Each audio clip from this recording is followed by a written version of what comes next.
Hey everybody, this is the Atlas Post, and today we are going to be talking about the Heroes Fund, of course, for COVID-19. This, of course, is by the Democrats in the U.S. Senate.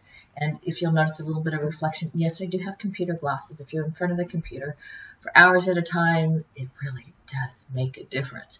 So, first of all, what is the Heroes Fund? Well, the Senate Democrats' proposal for pandemic premium pay to reward, retain, and recruit essential workers. That's what it's all about. Now, I don't know about you, but I have heard from people where they're thinking, why should we work? They're like, if we do that, we're likely to get sick.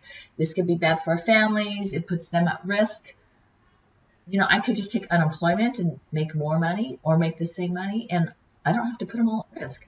So they actually have a shortage. In fact, earlier, what was it, a few weeks ago, I remember seeing something out from New York where they were looking for nurses to come to New York, and they were going to be paying them $10,000 a week plus just to go over there because there was such a shortage. In fact, if you also remember, there was enough of a shortage that they were telling med students that they could come and they would waive all these requirements because they needed bodies, they needed people to go ahead and go over there. So thus, the Heroes Fund.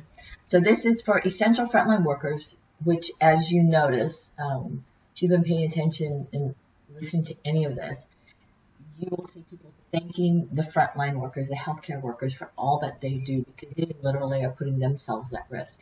But also, besides the healthcare workers, you know, people that work in nursing homes, people working at the supermarkets, people working even at Amazon, or even the delivery for Domino's or Grubhub or Postmates or Instacart, or the UPS. I mean, the UPS drivers are working more and more than they ever have.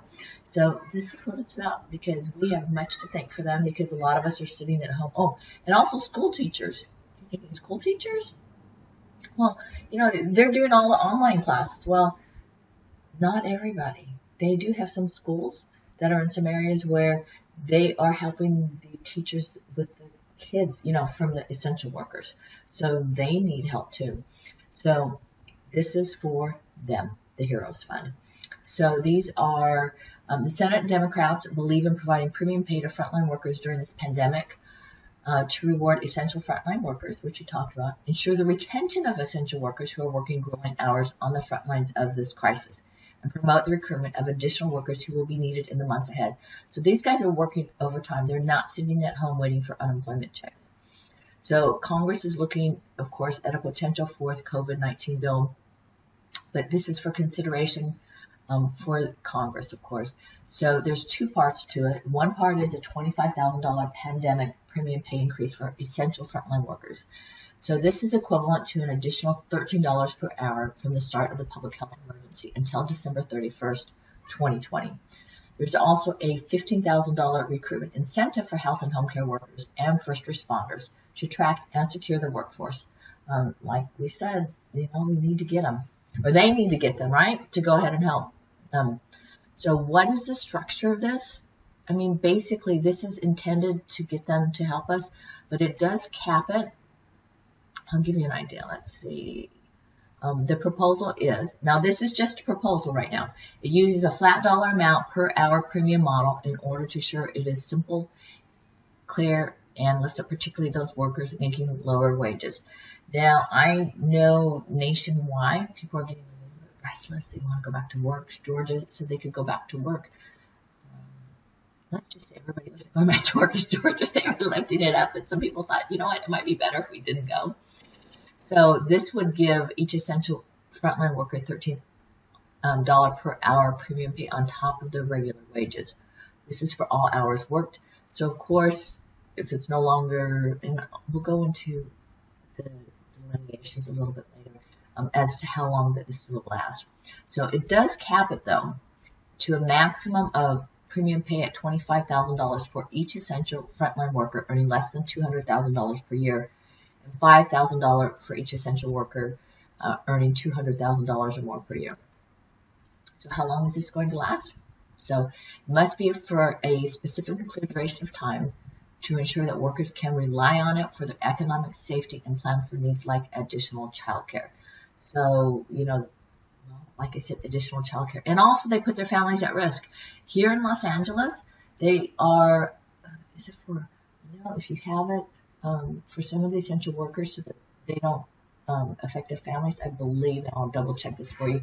They do have the hotel, and it's a nice hotel. I think it's like the Four Seasons in Los Angeles, where they can go ahead and stay so they don't affect their families. Also, it should cover all hours. Although I'm going to tell you, check that. I'm just saying that. This is from Recall. If I'm going to show you something and tell you about it, that's a bill or it's enacted, I'm going to show it to you on the screen, so you go ahead and see it. That I'm just not saying it. It actually is verbatim or word for word, and you can see it right in front of you. So the premium pay period should cover all hours worked by each essential frontline worker through December 31st, 2020, or until the worker's salary-based maximum premium pay is reached, which they were stating was $25,000. So I know. Are you ready? That is the Heroes Fund. That's the basics and essentials of it. We're going to go into more details later, but that's the essence of it. So first of all, let's hope that it gets passed, because first of all, we do need those essential workers. We do need those. We do want to thank them because they are really putting their lives at risk for many of us. So thank you to the frontline workers. These are our heroes. Thank you very much from myself and all of us, of course, here at the Atlas Post, but everyone here in the United States, because this is where it's from. Now, let's see, if you're from a different country, maybe Germany, England, Australia, are you going to do something like that for your employees or your workers? Let's see if you can match it up. Meanwhile, we have much more coming to you for the Atlas Post, but of course, give us this thumbs up and please do subscribe to us.